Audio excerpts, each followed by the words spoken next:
Hello, Dr. Nyrode. This is Jessie Patton with question number 1. I would like to start with A and A prime. I've come to the conclusion that the transformation between A and A prime is a reflection over the line y equals x, which is also called a mirror in this situation.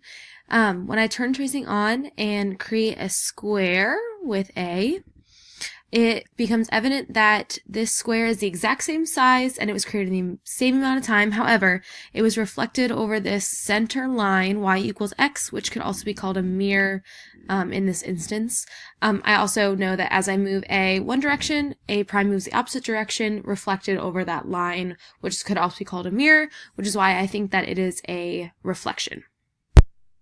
I have come to the conclusion that B prime is a scalar multiple or a dilation of B, and I believe this scale factor to be almost or exactly 1.5 because I've created a circle with B, and in the same amount of time that I've created the circle with B, B prime's circle has a radius that is almost 1.5 times the radius of B prime, but regardless, the shape is bigger and it was created in the same amount of time, which leads me to conclude that B prime is a dilation or scale multiple of B.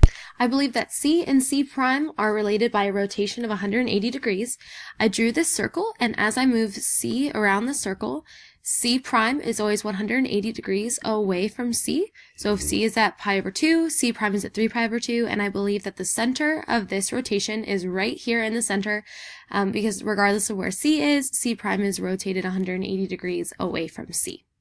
Finally, I believe that D and D prime are a translation, and when I drew these squares, D and D prime, these squares created the same size, or when I moved them, they created the same size square in the same amount of time.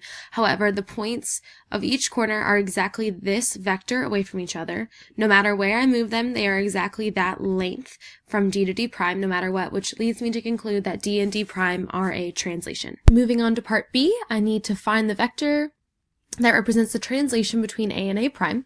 So first, I'm going to make a line perpendicular to the segment formed by A and A prime that is also going through A. So I know that the tail of our vector will be on this line.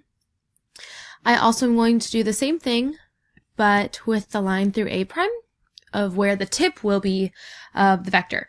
I know that they will be on these lines because I want them to be dependent on these two values. So now I'm going to make a line parallel to A and A prime, and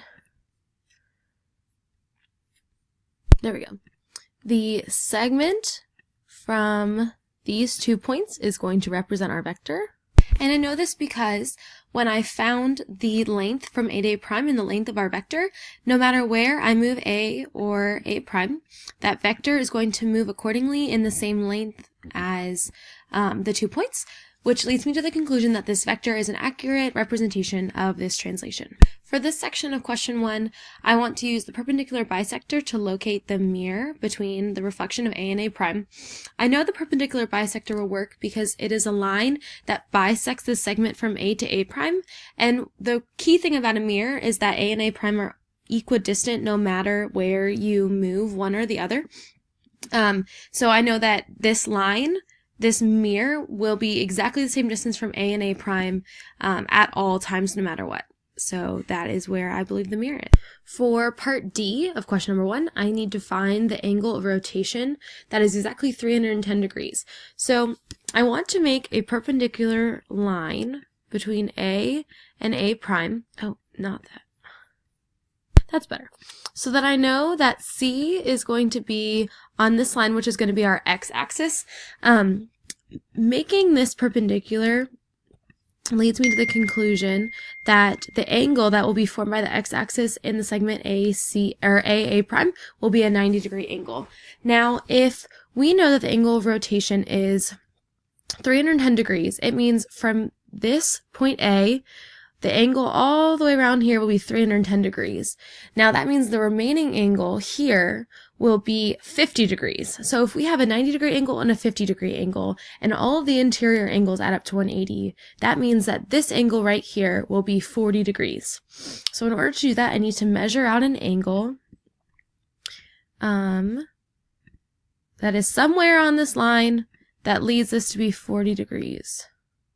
That's better. So I know that this angle is 90 degrees, and I know that this angle is exactly 40 degrees, which leads me to believe that this point right here is actually our center of rotation.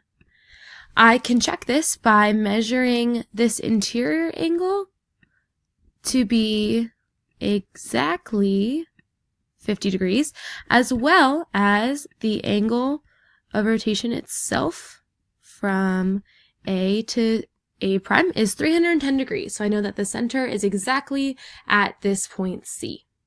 For the final part of number 1, I need to find the location of the center if the scale factor is 0.3. So I went ahead and found the length of A to A prime, and I want to create a ray that extends past A prime to the right, because I know that A prime will be in between A and C, because the distance from A to C will represent 100% dilation, but since we only need 0.3 or 30%, the distance between C and A prime will be less than the distance between A and C.